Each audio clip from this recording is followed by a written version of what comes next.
Hey, what's going on, everybody? Thank you for tuning back into another video. I really do enjoy, recording these videos. It's helpful to me, and I hope it's helpful to you.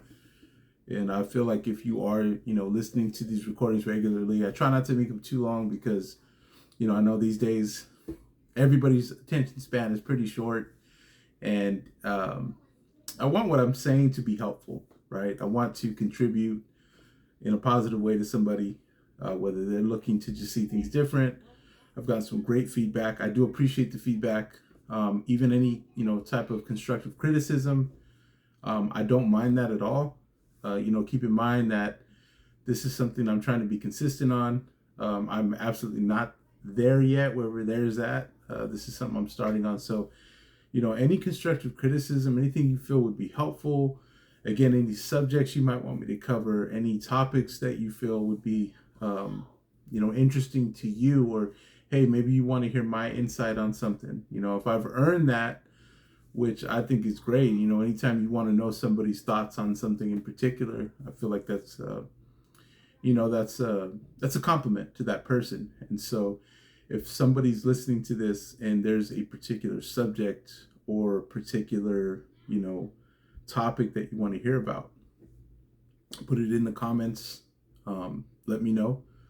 Be happy to see what I can do about that. Again, I want to put out things that people are actually going to listen to, right? It's not just for me to record and listen to myself. I probably watch these recordings once more after I'm done, and that's it.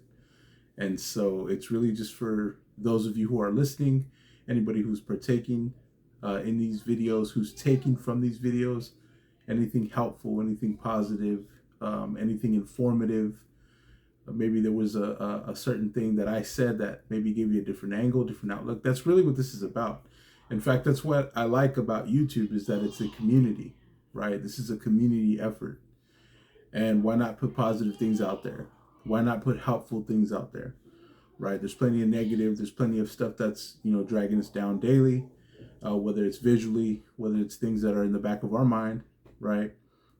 And, speaking of mind, I do want to touch on something I learned in a book that I'm reading. So if you watched my short from Thursday, I mentioned a book called about mindset. I don't think I mentioned the title. The title is actually Mindset, the New Psychology of Success. It's written by a doctor named Carol S. Dweck. It was gifted to me by somebody who knows, what I like to read and what I'm into, and in particular, anything that has to do with adjusting my worldview and seeing things different. Because I'm also on a mission, right? I'm not just throwing out advice or like, hey, I'm some kind of expert and here, this is what you should do. Like, these are the things I'm doing. This is the things I'm striving toward. And there are even some things where I'm not as far along as I want to be. But fixing my mindset to a place where, I'm looking at my future as full of possibilities rather than, hey, well, what about this and what about that? Like, obviously, there's a reality. This is not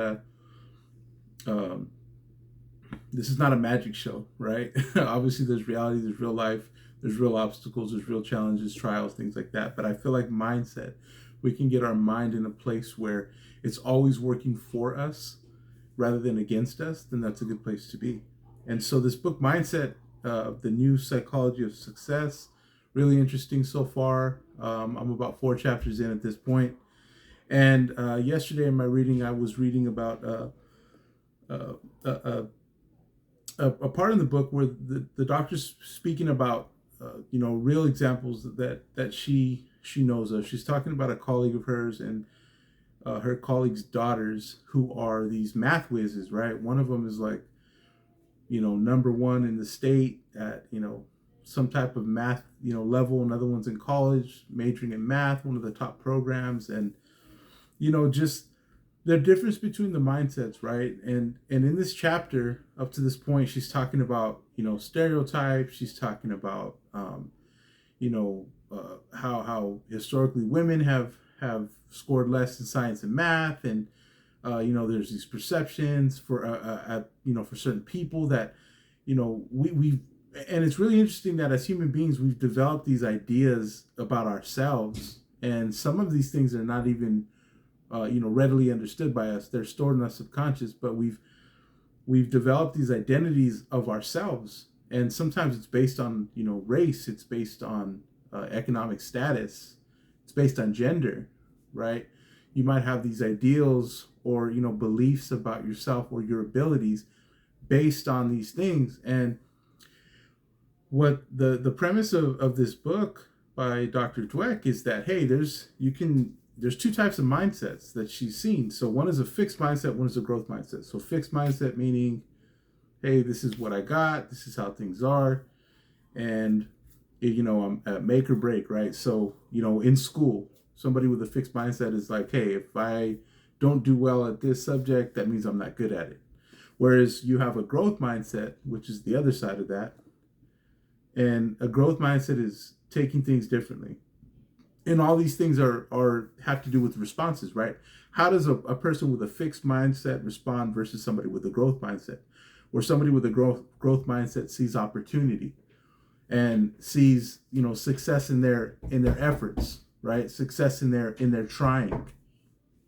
That there's something to be gained in working harder and not just taking that failure and that first failed try and saying this is how things are going to be. And so she's talking about this colleague of hers, these two daughters that she has, and they're excelling in math, and really what's the difference between their mindset and someone else's, and what are they doing, or what are they not doing, what are they allowing in their mind, what are they not allowing in their mind. And she came up with 3 things, and I want to talk about that in these videos.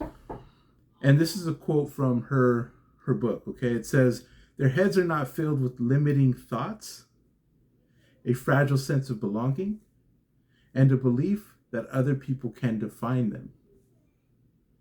So again, let me read that again. This is on page 80 of the book. She says, their heads are not filled with limiting thoughts, a fragile sense of belonging, and a belief that other people can define them. 3 distinct things that she's noticing about these girls that's different with their mindset. So I want to talk about those things. So the first thing she says that their heads are not filled with are limiting thoughts. Now, these can be thoughts that are conscious or subconscious, right? What is a limiting thought? Well, a thought is any idea or opinion produced by thinking or occurring suddenly in the mind, right? So that's the definition of a thought, right? According to Webster's dictionary. We all understand the concept of thought. If I say, hey, have you thought about that? You know what I'm talking about. But do we understand what a thought is, right? Any idea or opinion produced by thinking or occurring suddenly in the mind. So where does that come from? Well, it comes through thinking, right? It's developed as an opinion. And so what she noticed about these girls is their heads were not filled with limiting thoughts. So they had no opinions about themselves or their current situation that set limits in their abilities. So they never once said like, hey, you know what, I did great at geometry, trigonometry's harder, and so I think I'm really good at geometry and that's it. No, they said, let's keep going, right? They attained this level of expertise because they never allowed any thoughts to stay in their mind that were limiting, right? They never allowed their thoughts to limit them. Their opinions did not create limits on their abilities. The second thing she noticed is that their heads were not filled with a fragile sense of belonging. Now that's important. And I think in this particular case, especially being that they are, women, and she's talking in the chapter about women, not historically doing as well in science and math, and sometimes that would be a stigma. Sometimes that might be a false opinion, and that certain women might have in their subconscious, right? And that goes across the board. We're talking about men, women. We're talking about non-binary, whichever gender you associate with, right? However you identify yourself. These are things that can be in our mind, right? So a fragile sense of belonging. So fragile meaning easily broken or damaged, right? Flimsy or insubstantial, easily destroyed, right? So when you have a fragile sense of belonging, any little thing that goes wrong, any challenge, any perceived negative slight or negative, reaction or response or result, puts you in a bad spot, right? If you're fragile, right? Now your sense of belonging is being crushed. And these girls, their minds weren't filled with that. They weren't filled with a fragile sense of belonging. So that means that they stood firm and they were confident that, hey, whatever level of success we're attaining, we belong there. We've put in the work, we've put in the effort, we belong here. And that's important for us to know, right? It's important for us to not have a fragile sense of belonging, because we can't look at ourselves and say, well, maybe I'm just not good enough for this, or maybe I don't belong in that class of people. I do want to be successful. I do want to have a successful business. I do want to have a better outlook on life. I do want to have a better attitude. I do want to have a better relationship with such and such, right? Whatever it is, right? If we're pursuing change, we come to a point where sometimes we see ourselves as imposters, right? Now, I don't want to throw out the term imposter syndrome, although I've heard it before. I'm not 100% familiar with that term. I need to get more understanding of it. But in this case, it's like we might feel like imposters. We might feel like we don't belong. And at no point were these girls' minds filled with a fragile sense of belonging. Okay? Now, what I do want to mention is this. We're not talking about robots here. We're not talking about never having a negative thought. We're not talking about never being discouraged. We're not talking about never wondering or doubting. That's part of being human. I mean, those things come with the territory, right? We go through different seasons, different emotional seasons. So let's not get the wrong idea here. What she's saying is that their heads are not filled with these things, right? They're not consumed by these things. They're not consumed by limiting thoughts, and they're not consumed by a fragile sense of belonging. And this is contributing to their growth mindset. This is contributing to their success, okay? And it's going to contribute to ours. It's going to contribute to our mindset being different, from going from a fixed mindset to a growth mindset. So we can say, listen, this is who I am right now, but this isn't who I have to be forever. I can change. I can develop. I can cultivate my thoughts. I can cultivate my personality. I can do things different. I can think different. I can see the world different. The third thing that she noticed, that their heads are not filled with a belief that other people can define them. Now, I think this is something that can resonate with all of us, right? A belief that other people can define them. Now, for those of us who grew up in certain culturally, how we grew up, how we were raised, there might have been some nicknames put out there. Maybe your friends know you as such and such since you were younger. We have our nicknames from our family. And, a lot of times it's all in good fun. It's all like, showing love. And a lot of times it is reciprocated as that, right? Something affectionate. But sometimes nicknames, things like that, sometimes those things can put a label on us, right? Sometimes they can kind of become a part of our identity. And what these girls were not allowing their heads to be filled with, right? What allowed them to continue and sustain this growth mindset was that their heads were not filled with a belief that other people can define them. So basically, it's like someone else's perception or opinion of them. It was just that, right? They put it in its rightful place. It's like, that's how you see me. That's how you define me. And I can't control that. But what I can do is I can decide whether or not I'm going to allow you to do that, right? And a belief is an acceptance that a statement is true or that something exists, right? So that's a strong word, belief.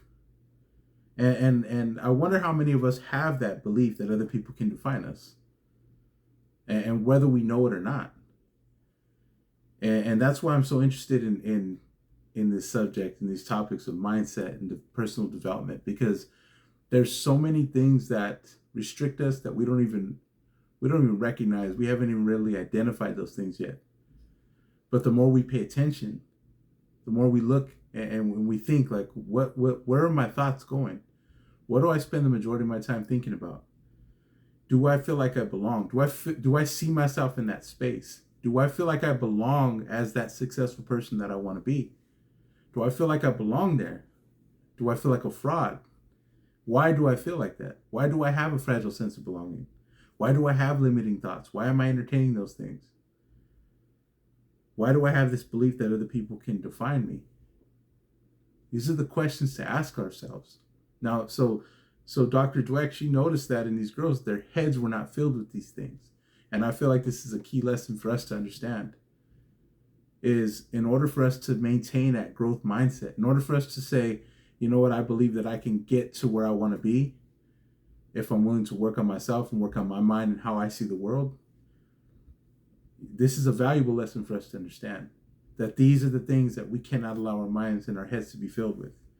Limiting thoughts, fragile sense of belonging, or belief that other people can define us. Because those are things we can control. And so let that be a lesson, for us today. And I hope these words were helpful. Again, I look forward to recording and bringing more content, topics, discussions, just thoughts from my head, from my heart. And again, if there's anything you want me to talk about, if there's anything you're interested in, if there's a question you have, anything, a suggestion, feel free to comment. Once again, like, share, subscribe if this has been helpful. But thank you for tuning in, and I'll see you again soon.